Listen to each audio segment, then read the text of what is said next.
Ako vaša tvrtka već koristi AI alate, a još nije napravila AI audit, vrlo je moguće da ulažete prije nego što ste jasno definirali gdje je stvarna poslovna korist. Najvažnije pitanje nije koje alat još trebamo uvesti.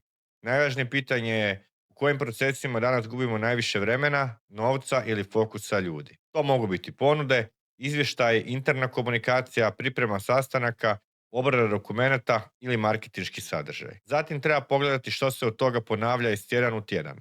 Jer upravo u ponavljajućim procesima AI najčešće daje prve mjerljive rezultate. Treće pitanje je kako ćemo mjeriti učinak. Ne uvodi se AI zato što je zanimljiv ili aktualan. Uvodi se ako smanjuje operativno opterećenje, ubrzava isporuke, smanjuje greške ili povećava produktivnost tima. Zato prije kupnje novog AI alata napravite jednostavan audit. Popišite ključne procese, identificirajte uska grla i tek onda odlučite gdje AI stvarno ima smisla. Tako AI postaje poslovna odluka, a ne samo nova pretplata. U idućim objavama pokazat ću jednostavan okvir za AI audit koji mala i srednja poduzeća mogu odmah primijeniti u praksi.